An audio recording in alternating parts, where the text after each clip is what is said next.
오늘 사도행전 12장 11절부터 17절 24절을 본문으로 해서 비 오기를 기도했으면 우산을 준비하라. 비 오기를 기도했으면 우산을 준비하라. 이런 제목으로 하나님의 말씀을 함께 나누겠습니다. 어느 농촌 마을에서 일어난 일입니다.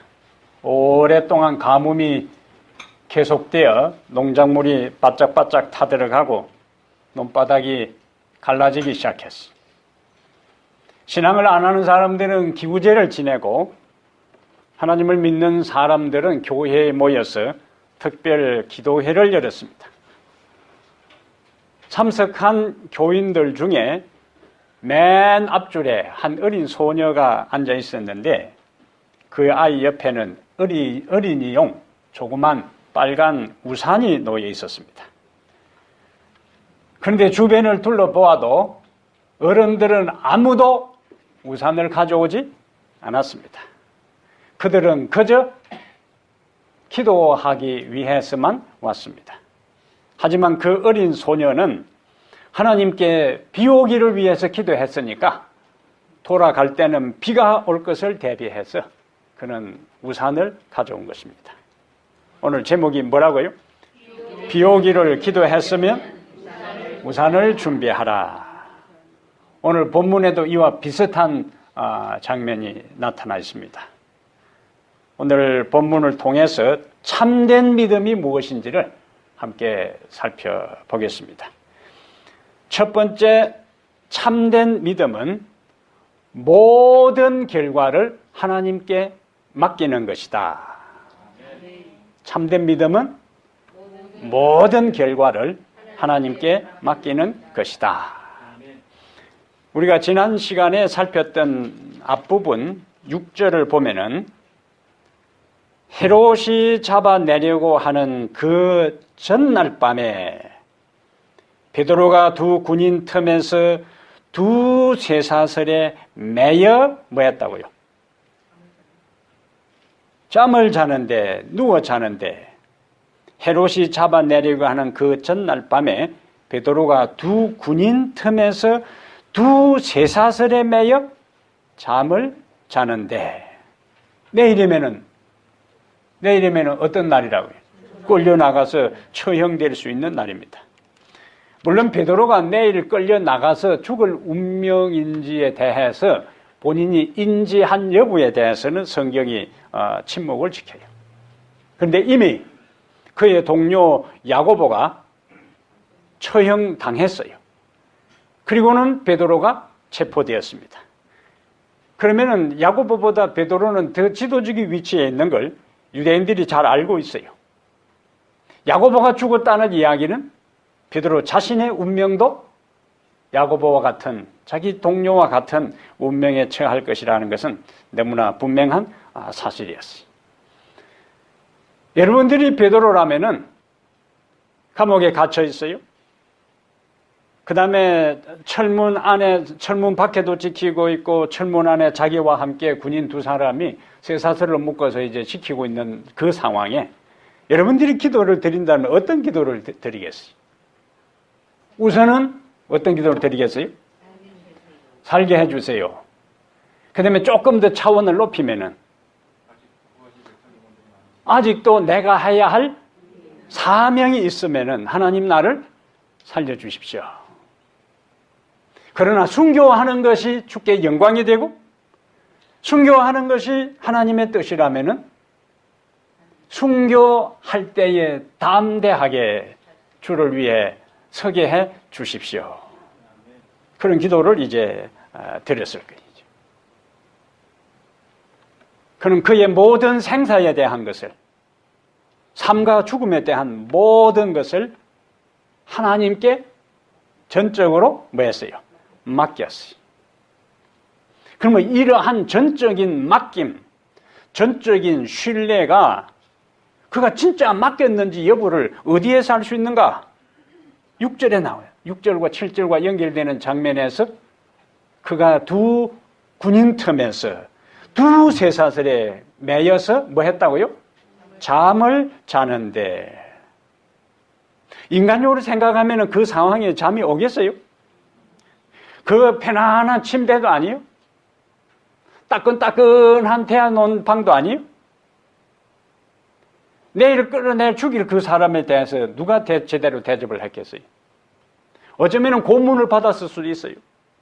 그냥 편안하게 모셔놨겠어요? 고문을 해도 끝까지 신앙을 따라서 나는 예수를 부인하지 않겠다고 하니까 안 되겠다 싶어서 감옥에다가 투옥한 거예요. 그러면 매를 맞고 어려움을 당한 그 연장선에서 보통 아픈 것은 언제주로 많이 아파요? 밤이 되면은 더 온몸이 쑤시고 아프고 욱신거리고 잠을 제대로 잘 상황이 아니요.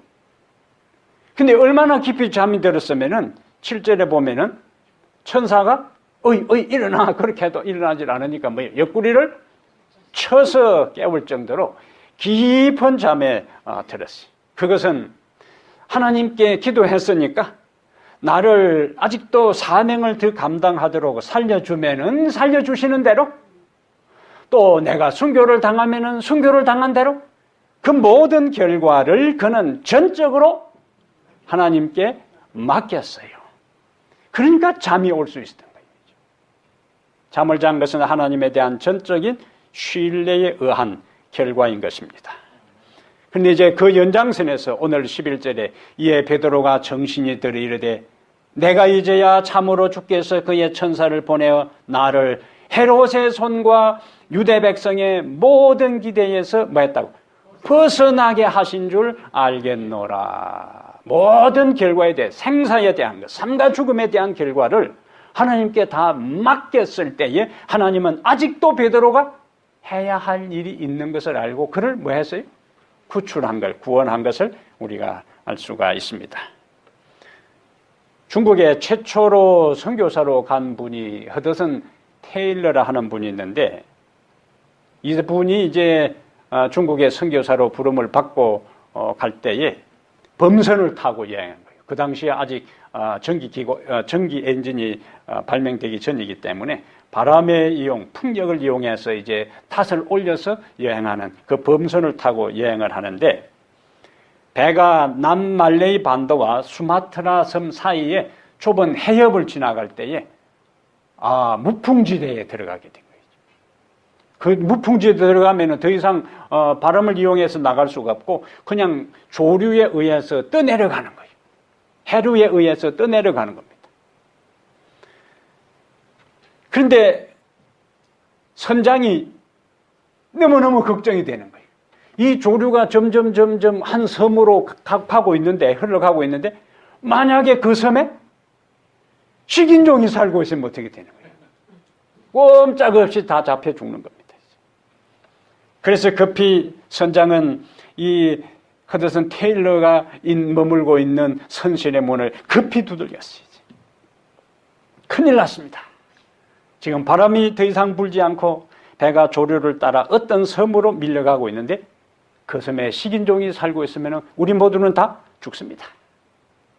그 이야기를 들은 테일러는 그럼 제가 어떻게 도와드릴까요? 당신은 복음을 전하러 가기 위해서 부름받은 선교사니까 다른 사람은 몰라도 당신은 지금 중국의 선교사로 가는데 하나님께서 중국의 선교사로 불렀다면 당신을 살려줘야 될 테니까 하나님께 바람을 보내달라고 기도하여 주십시오. 알았다고 했지. 근데 하나의 조건이 있다. 지금 당장에 바깥에 나가서 선원들을 시켜서 탓을 올리라고 이야기했지. 그런데 선장이 의아하게 생각한 거예요. 바람도 하나도 불지도 않는데 무슨 탓을 올리냐고. 선원들이 선장이 이상한지 아냐고 비난할 것 같기 때문에 뭘 하겠다니까. 내 말을 들어라. 탓을 올려라. 그럼 선장이 너무 강력하게 이 허드슨 테일러가 이야기하니까 그 다음에 돛을 올렸어요. 약 45분이 지난 다음 선장이 이 테일러의 방문을 다시 두들겼습니다. 근데 아직도 그가 엎드려 기도하고 있어요. 선교사님, 이제 기도 그만하셔도 됩니다. 돛을 올릴 만큼 충분한 강한 바람이 불고 있습니다. 테일러는 기도하면서 나를 선교사로 부르신 그분이 온 천지 만물의 주관자이기 때문에 무풍지대에서도 바람을 일으킬 것을 그는 절대적으로 확신하고 믿었어요. 그런데 여기서 우리가 하나 기억할 것이 있습니다. 다니엘 3장에 느부갓네살 왕이 두라 평지에 금신상을 세워놓고 모든 관리들을 모아서 절하라고 했을 때 다니엘의 세 친구들이 절하지 않았어요. 그러니까 너희들이 절하지 아니하면은 어떻게 하겠다고? 극렬한 풀무불에 너희들을 던지겠다. 이들이 답변합니다. 왕이 우리를 극렬한 풀무불에 던진다 할지라도 하나님이 우리를 그 극렬한 풀무 가운데서 건져 주실 것이다. 그 다음에 말이 이제 중요한 거예요. 그리 아니하실지라도 우리는 왕이 세운 신상에 절하지 않겠습니다. 그들은 왕이 비록 그들을 풀무불에 던진다 할지라도 살려줄 것을 믿었어요. 그러나 그리 아니하실지라도 우리는 왕의 신상에 절하지 않겠습니다. 삶과 죽음에 대한 것, 생사에 대한 모든 결과를 하나님께 전적으로 맡겼어요. 자신들의 운명을 전적으로 하나님께 의지한 것입니다. 테일러 선교사가 이제 기도를 했어요. 45분 동안. 그러면은 45분 동안 계속 바람만 불게 해달라고 기도했을까?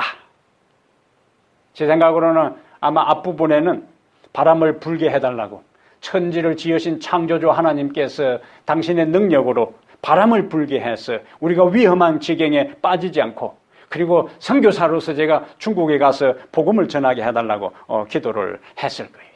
그러다가 그리 아니하실지라도 거기서 저를 중국에 보내는 것이 주의 뜻이지만은 지금 이곳에 바람이 불지 않고 해류에 따라서 지금 배가 표류하고 있는데 혹시 바람이 불지 않고 배가 떠내려가서 어느 섬에 정착하게 되면은 그곳에 복음을 듣지 아니한 일반 사람들이 있다면은 그들에게도 복음을 전할 수 있는 기회가 되게 해 주십시오. 그리고 만약에 우리가 단 그 섬에 식인종들이 살고 있어 우리가 다 죽게 된다 할지라도 하나님 믿는 사람답게 당당하게 그들에게 복음을 이야기하고 순교당할 수 있는 용기와 믿음을 달라고 기도했을 거예요. 45분 동안의 기도의 내용들이 무조건 바람만 불게 해달라고 기도한 것이 아니라 그리 아니하시면 아니하시는 대로 그 결과에 대해서 모든 것을 하나님께 맡겼다. 이것이 바로 진정한 믿음입니다. 내가 기대하고 내가 바라던 대로 되면은 할렐루야 하나님께 찬양하고 기도하고 바라던 대로 되지 아니하면은 하나님 믿어도 소용없고 하나님 너무 하신다고 하는 원망과 불평 대신에 진심으로 진정성을 가지고 하나님께 기도했다면은 그 기도 내가 드린 기도 여부와 상관없이 결과를 받아들일 수 있는 마음의 자세가 참된 믿음의 사람의 모습입니다. 예수님은 믿음의 주입니다. 믿음의 근본이요. 믿음의 창시자입니다. 예수님이 드린 기도는 100% 응답을 받았는가? 예수님께서 겟세마네 동산에서 어떤 기도를 드렸어요? 하나님 아버지, 할 수 있으면 이 잔을 내게서 지나가게 해 주십시오. 기도했어요. 그런데 그 기도가 응답을 받았습니까? 응답받지 못했어요. 왜? 예수님께서 이 잔이 내게서 지나가게 해 주십시오. 그러나 아버지의 뜻대로 해 주십시오. 그래서 본인은 지금 인간적으로 그 밀려오는 그 모든 죄악에 압도당했어. 십자가를 앞에 둔 그 고통 앞에서 전율하면서 이 고통과 이 엄청난 중압감에서 벗어나게 해달라고 기도했지만은 아버지의 뜻대로 되게 해달라고 기도했어요. 십자가를 지지 않고 십자가를 통과하지 않고 십자가의 엄청난 고통, 죄악에 의해서 내 심장이 파괴되어 죽는 고통 없이 인류가 구원받을 수 있으면은 나를 살려주시고 그러나 그 길 외에 인간을 구원할 길이 없다면 당신의 뜻대로 해달라고 기도했어요. 그러면 우리가 드린 기도들이 언제나 문자 그대로 우리가 드린 기도의 내용대로 항상 우리가 기대한 대로 응답받는 것이 아니라는 것을 기억할 필요가 있어요. 그것까지를 받아들이고 그것까지를 이해하고 그 차원까지에서 신앙의 길을 걷는 사람이 참된 믿음의 사람입니다. 우리는 어떤 경우에도 우리의 드린 기도의 결과에 대해서 하나님을 전적으로 신뢰하라. 기도한 대로 응답이 되지 않더라도 여전히 신뢰하는 것이 하나님을 향한 참 믿음입니다. 그리 아니하실지라도 여러분과 저의 믿음의 고백이 되기를 다시 한번 축복합니다. 두 번째 참된 믿음은 불가능한 것을 가능하게 하시는 하나님을 신뢰하고 불가능한 것을 가능하게 하시는 하나님을 신뢰하고 행동하는 것이다. 불가능한 것을 가능하게 하시는 하나님을 뭐하고? 신뢰하고 그 다음에 행동하는 것이다.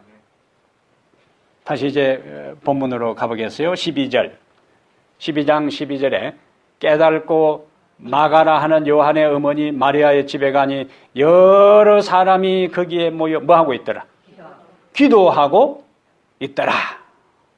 그들은 이제 그곳에 찾아갔어. 그들이 모여 기도하다가 그것이 탄로가 나면은 베드로처럼 체포되어서 사형을 당할 수도 있어요. 그런데 그들은 그러한 위험한 상황에서도 그 위험을 개의치 아니하고 함께 모여 낮에만 기도한 것이 아니라 밤중까지 그들이 기도했어요. 진정한 신앙인은 환경에 구애받지 않고 그 환경을 뛰어넘어서 역사하실 수 있는 하나님께 기도하는 사람들입니다. 당장의 그 기도의 결과를 보지 않아도 포기하지 아니하고 기도하는 사람들이. 그들은 야고보를 위해서 모여 기도했을까요? 베드로만 위해서 기도하고 야고보는 그냥 수석 제자가 아니니까 뭐 알아서 하겠지. 야고보가 성경은 언급하지 않지만은 야고보가 투옥되었을 때도 그들은 함께 모여 뭐 했을까요? 기도했을 거예요. 그런데 그 야고보는 나중에 들려오는 소식이 처형당했어요. 그런데 설상가상으로 이번에는 누가? 베드로가 체포되었어요. 그들은 다시 모여 기도하는 거예요.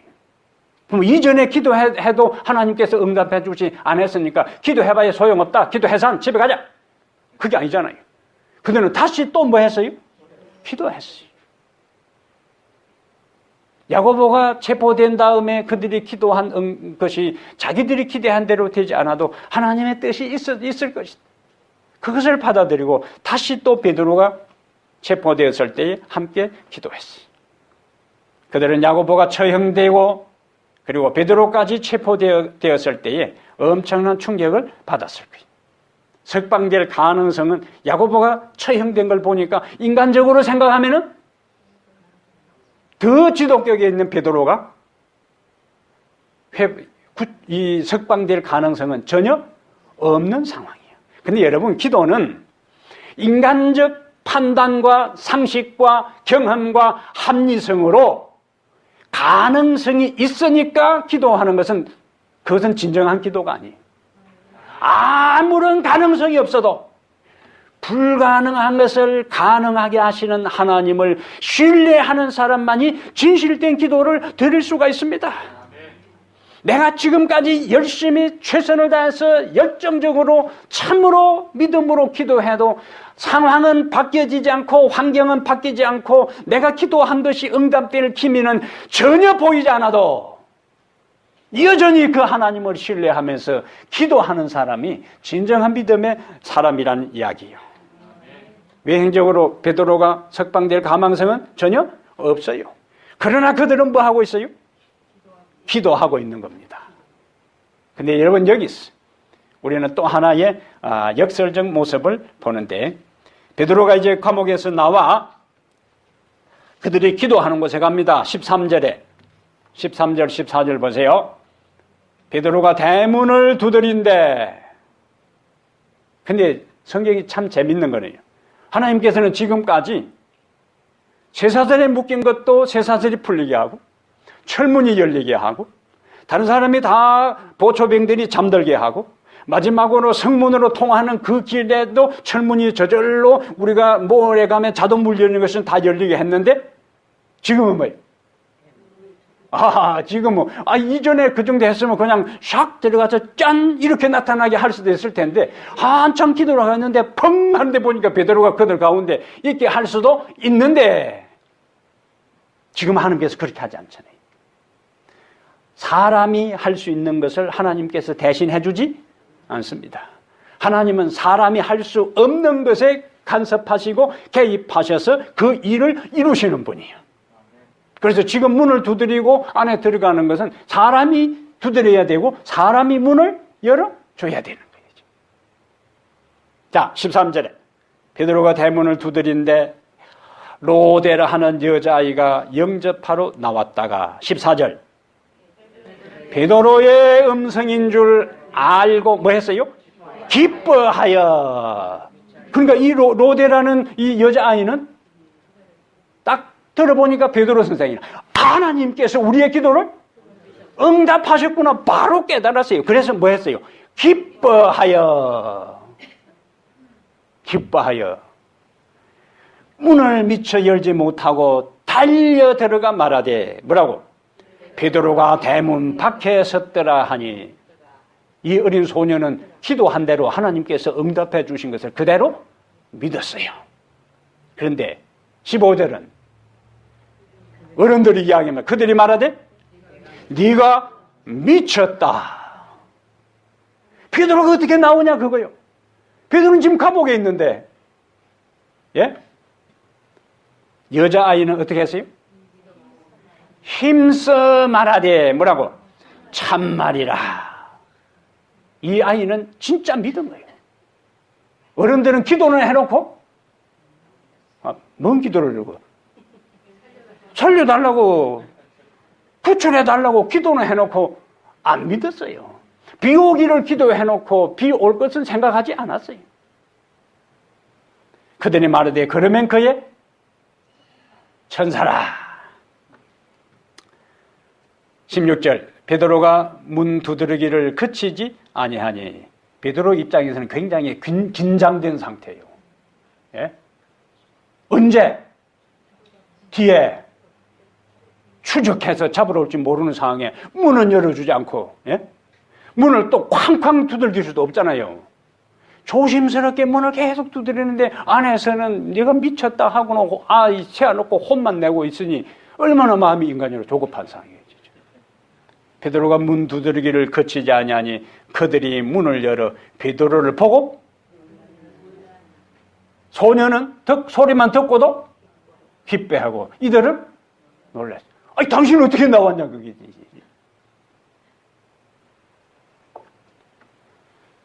그들은 기도는 드렸어도 기도한 대로 이루어질 것은 믿지 않았습니다.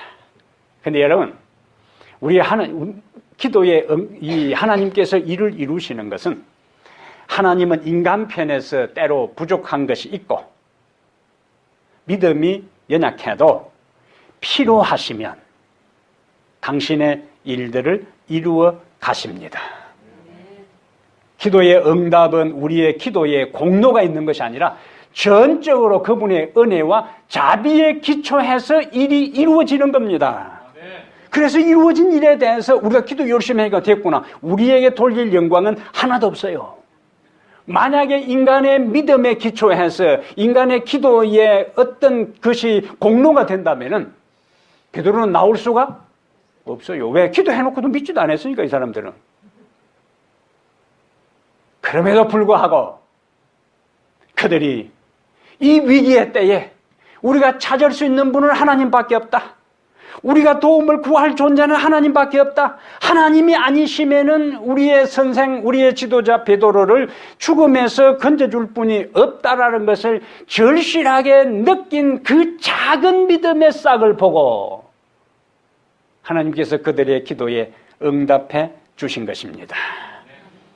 그래야 우리가 연약한 가운데서도 계속 기도할 때에 하나님은 우리의 삶에 간섭하셔서 불가능한 상황에서도 그분의 뜻을 이루어 가십니다. 이스라엘이 반복해서 범죄할 때에 아합 왕 당시에 하나님께서 그들을 징계하고 하나님께로 돌이키게 하기 위해서 3년 반 동안 비가 오지 않게 했어요. 드디어 3년 반이 맞춰갈 즈음에 하나님께서 엘리야로 하여금 갈멜산에서 거짓 선지자들과 일대 대결을 벌이면서 참 하나님이 누구인가를 드러내는 그 일들을 하게 하시. 그리고 하늘에서 불이 내려와 참 하나님이 여호와인 것을 드러냈어. 그리고 엘리야는 그 거짓 선자들을 골짜기에 끌고 내려가서 처형합니다. 그 다음에 이제 중요한 거예요. 열왕기상 18장 41절에 아합 왕에게 이야기를 해요. 큰 비의 소리가 있나이다. 하늘은 구릿빛처럼 지금 쨍쨍 구름 한 점 없는데 3년 반 동안이나 그런 상황이 지속되었는데 왕에게 뭐라고 이야기해요? 큰 비의 소리가 보슬비가 조금 내릴 것도 같습니다. 그게 아니잖아요. 이제. 큰 비의 소리가 있나이다. 왕은 지금 신경이요. 날카로워질 대로 날카로워져 있습니다. 거짓 선자들 몰살당했어요. 3년 반 동안 비가 하지 않았으니까 국토는 완전히 초토화되어 있어요. 만약에 비가 안 왔으면은 엘리야는 갈갈이 찢겨 죽을 상황이에요. 그런데 정색을 하고 왕에게 뭐라고요? 큰 비의 소리가 있나이다. 선지자왕 155페이지에 엘리야가 그처럼 큰 확신을 가지고 비를 맞을 준비를 하도록 아합 왕에게 명한 것은 소나기가 내리려는 어떤 외적 증거가 있었던 까닭은 아니었다. 외적 증거가 전혀 없었어요. 선지자는 하늘의 구름을 보지 못하였고 우레의 소리도 듣지 못하였다. 엘리야는 단순히 자신의 굳은 신앙에 따라 성령께서 그를 감동시켜 말하게 하신 것을 말했을 뿐이다. 하나님은 일방적으로 일을 하지 않아요. 인간은 인간 편에서 해야 할 일이 있습니다.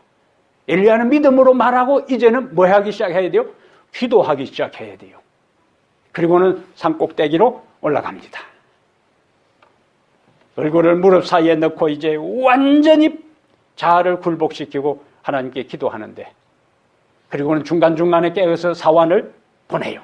저 지중해 쪽에 무슨 비가 올 가망 흔적이 있는지를 한 번 갔다 오고도 아무 소식 없고, 2번, 3번, 4번, 5번, 6번까지 가도 구름이 없습니다. 내려가자, 그냥. 뭐, 비 안 올 것 같다. 내려가자. 그거 아니잖아요.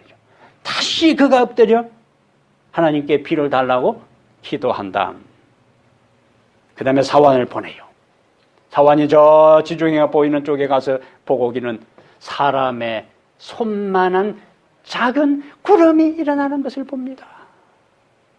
사람의 손만한, 사람의 손바닥만한 조그마한 구름이 있는 것을 보고는 오케이, 됐다. 그리고는 아합 왕에게 마차를 준비하십시오. 곧 비가 쏟아질 테니까 지금 빨리 왕궁으로 가야 합니다. 그는요, 작은 손바닥만한 그 구름에서 뭘 봤어요? 큰 비를 본 거예요. 선지자왕 155페이지에 이것으로 넉넉하였다. 하늘에 흑암이 모여 들기까지 그는 기다리지 않았다. 그는 믿음으로, 무엇으로? 믿음으로 그 작은 구름에서 많은 비를 볼 수 있었고, 그의 믿음과 일치한 행동으로 그 비종을 아합에게 보내어 비에 막히지 아니하도록 마차를 갖추고 내려가소서라는 기배를 전했다. 믿음에 일치한 행동으로 그는 작은 손바닥만한 구름에서 뭘 봤다고요? 많은 비를 보고, 그리고는 아합에게 급히 내려가도록 그의 종을 보낸 것을 볼 수가 있습니다. 마가복음 11장에 가보겠습니다. 마가복음 11장. 너무 편하면 안 된다고 해서요. 가만히 앉아 계시지 말고. 자, 11장 찾습니다. 입에 떠미 주는 것만 먹으면 안 되는 거예요. 스스로 찾아 먹어야 돼요. 스스로. 자, 마가복음 11장 23절에 무화과 나무를 마르게 한 그 일에 우리가 이 본문은 우리가 11월 새벽기도 시간에 자세히 살필 본문이요. 23절 내가 진실로 너희에게 이르노니 누구든지 이 산더러 들리어 바다에 던져지라 하며 그 말하는 것이 이루어질 줄 믿고 마음에 의심하지 아니하면 그대로 되리라. 24절 그러므로 내가 너희에게 말하노니 무엇이든지 기도하고 구하는 것은 받은 줄로 믿어라. 그리하면 너희에게 그대로 되리라. 기도한 것은 받은 줄로 믿어라. 그리하면 그대로 되리라. 이 예수님께서 기도에 대한 응답을 이야기하면서 뭘 예를 들었냐면 23절에 내가 진실로 너희에게 이르노니 누구든지 뭘 이야기해요? 이 산더러 산 여기에 있는 산은 뭘 의미할까요? 불가능한 거예요. 우리의 앞을 가로막고 있는 장애물이요. 숱한 시련들이요. 그런데 그것을 바다에 던져지려 하면 말하는 것이 이룰 줄 믿고 의심하지 않으면 그대로 되리라. 이것은 실제적으로 산이 바다로 던져지는 것이 아니라 우리 앞을 가로막는 그 어떤 태산 같은 장애물이랄지라도 우리는 믿음으로 기도하면은 그것을 돌파할 수 있고 그것을 정복할 수 있고 그것을 이길 수 있다는 믿음에 대한 위대한 약속입니다. 어떤 종류의 시련과 장애물이랄지라도 우리는 기도로서 극복할 수 있는 거예요. 이스라엘 백성들이 70년 동안 포로 생활을 하고 그 다음에 고국에 돌아옵니다. 고국에 돌아와서 한 중요한 일이 있는데 가장 중요한 일이 뭘까요? 이스라엘 예루살렘 성벽을 중건하고 그 다음에 가장 중요한 성전을 재건하는 일이었어요.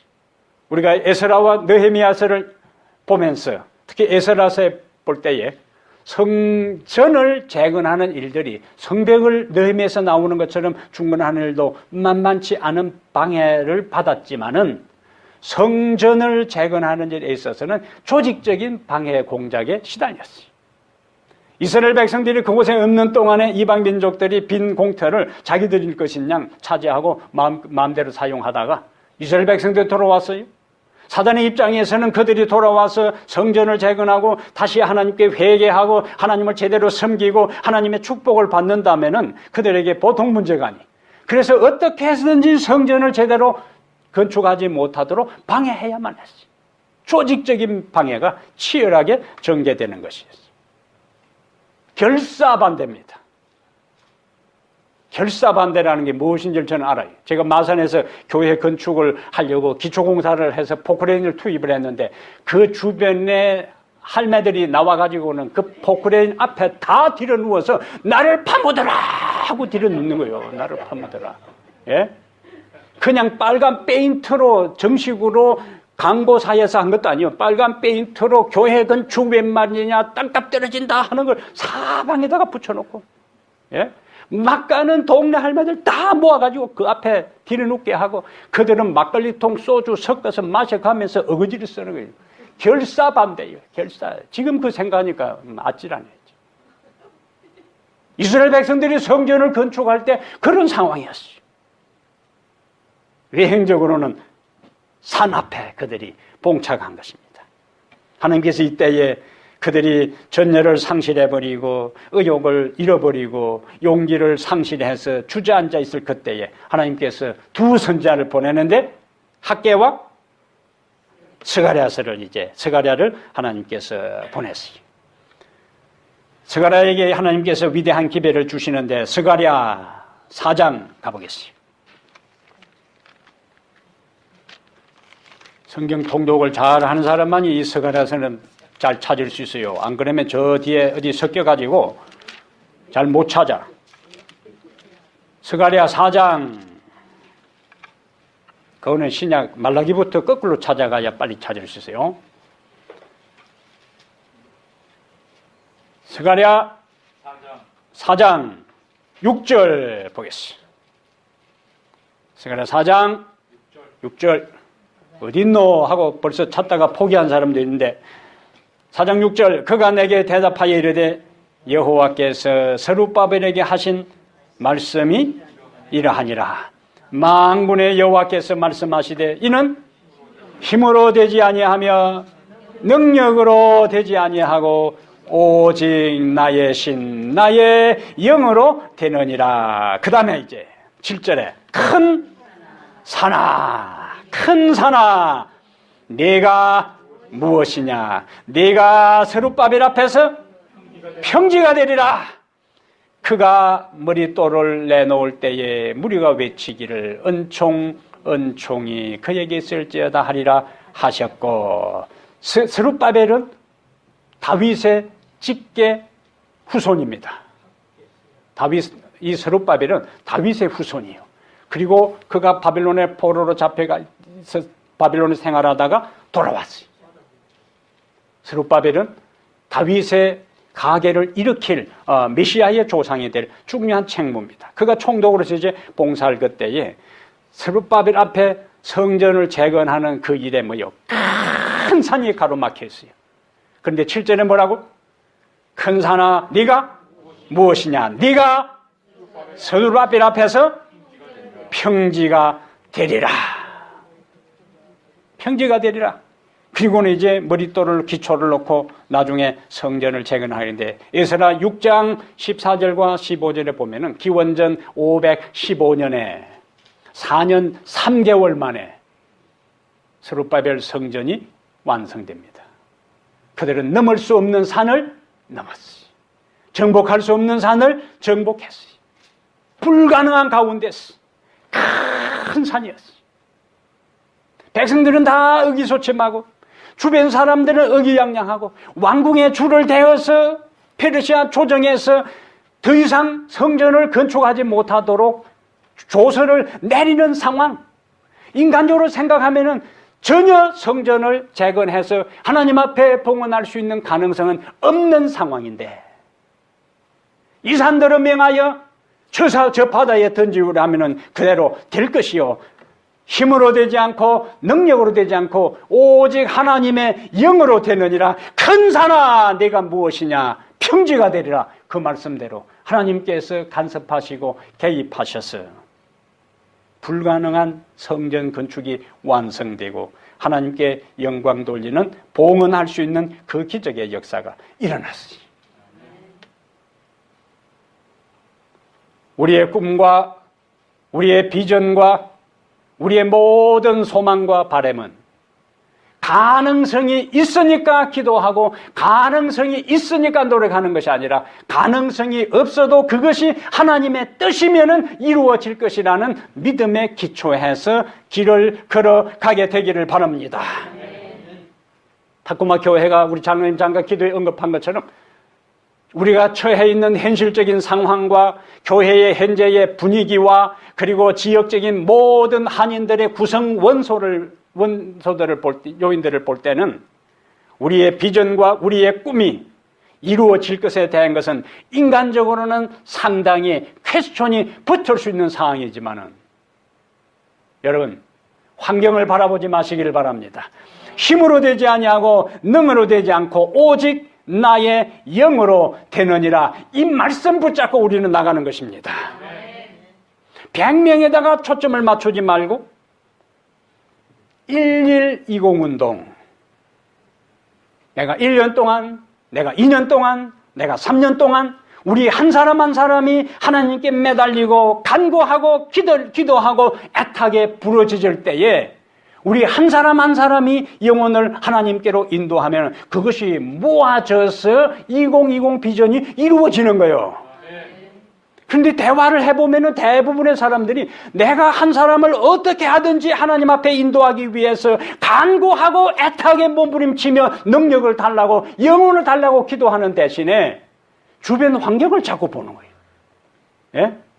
사는 환경을 말하지 말고 환경을 탓하지도 말고, 하나님, 내가 주의 주신 능력 의지해서 성령의 능력으로 한 명의 영혼을 주 앞으로 인도해서 2020 비전이 내 앞에 이루어짐으로 마지막 2020년 12월 마지막 안식일에 이루어진 것에 대해 하나님 앞에 그 영혼을 봉헌할 수 있도록 해달라고 기도하게 되기를 바랍니다.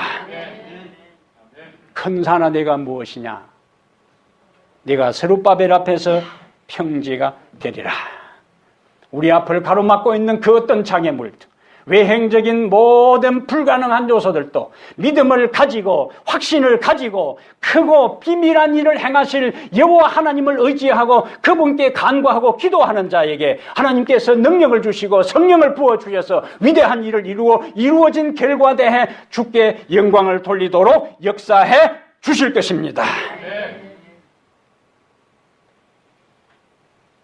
하나님께 참된 믿음을 가진 자들은 불가능한 것을 가능케 하시는 하나님을 신뢰하고 뭐 하는 사람? 행동하는 사람. 여러분 모두가 그런 사람 되기를 축복합니다. 세 번째로 참된 믿음은 교회의 궁극적인 승리를 믿는 것이. 참된 믿음은 교회의 궁극적인 승리를 믿는 것이다. 우선은 하나님의 백성들이 어려움을 당하고, 우선은 기도한 것이 응답이 없고, 우선은 시련 가운데 처하고, 우선은 흔들리고, 우선은 넘어지고, 우선은 좌절하고, 우선은 어려움 가운데 처해도 하나님의 백성은 그 가운데 있는 것이 아니에요. 믿음으로 주님을 바라보고 믿음으로 연약한 손을 펼쳐서 전능하신 능력의 손을 붙잡을 때에 그분이 우리를 일으켜 세워주시고 당당하게 주님 맹하신 그 길을 걸어가도록 승리하게 해 주십니다. 그래서 사도행전 12장이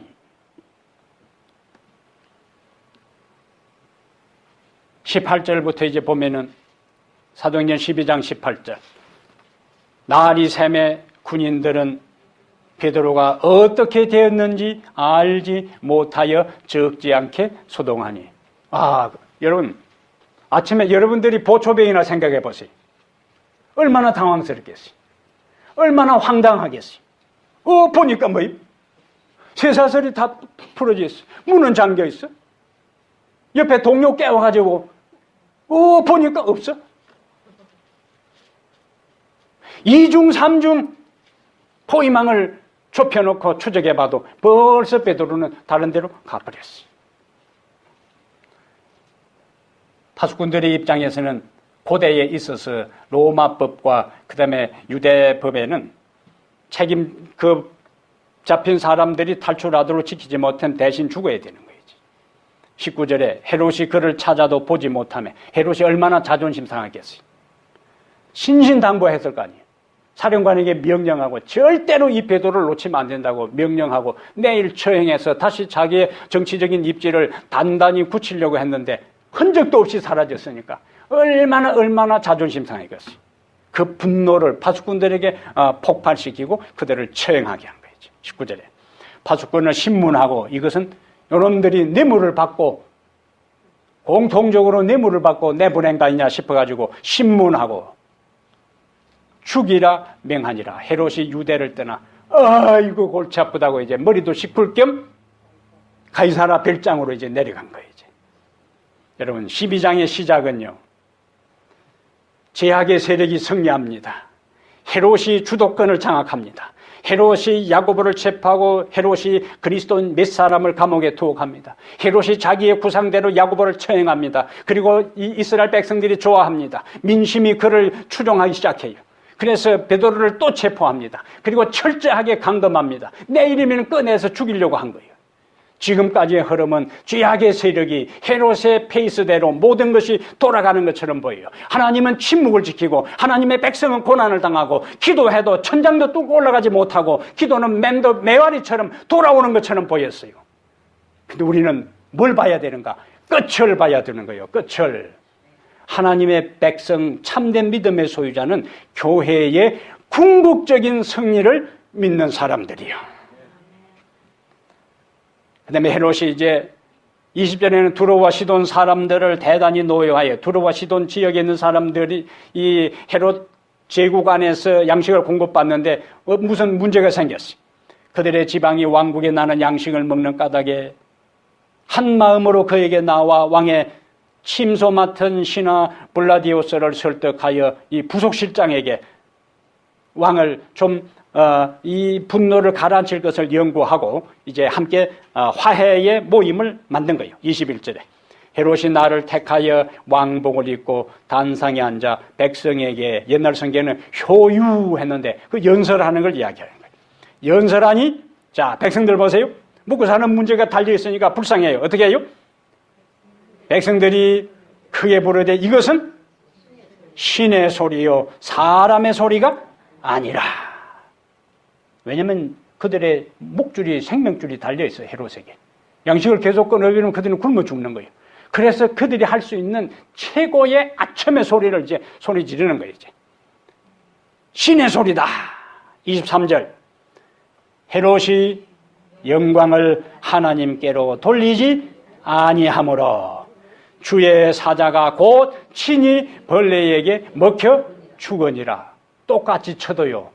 누가 누구를 어떻게 치느냐, 어떤 목적으로 치느냐에 따라 달라. 하나님의 사자가 베드로를 칠 때는 깨워서 살린 거예요. 그런데 헤롯을 칠 때는 죽은 거예요. 내가 어떤 사람인가에 따라서 하나님의 천사가 임하고 하나님이 임재하고 하나님의 능력의 음성이 들릴 때에 내가 그분과 어떤 관계에 있느냐에 따라서 죽기도 하고 살기도 하는 거예요. 지금까지는 헤롯이 주도권을 잡고 제약의 세력이 승승장구하고 하나님의 백성과 교회는 핍박당하고 코너에 몰려서 숨죽이고 기다리는 상황이었는데 하나님은 상황을 반전시키기 시작했어요. 하나님은 때가 되면은 간섭하기 시작합니다. 하나님이 간섭하면 상황은 종료되는 거예요. 하나님은 끝내주시는 분입니다. 우리 하나님 어떤 분이시라고요? 끝내주시는 분. 하나님이 간섭하시면 상황은 종료되는 거예요. 지금까지 하나님께 침묵을 지킨 것은 하나님의 능력이 부족해서도 아니, 하나님은 때가 오기를 기다리고 있었습니다.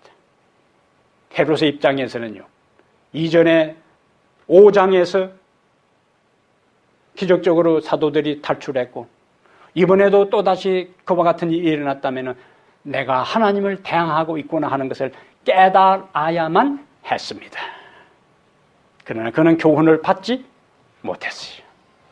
사도행전 149페이지에 헤롯은 베드로의 구출이 인간의 능력에서 나온 것이 아님을 알았으나 그는 그의 계획을 좌절시킨 하나님의 능력을 인정하지 않기로 결심하고서 대담하게 하나님께 도전하였다. 여러분, 하나님은 내 주변의 여러 상황과 사람과 사건을 통하여 우리에게 끊임없이 메시지를 전하고 경고하고 교훈을 주십니다.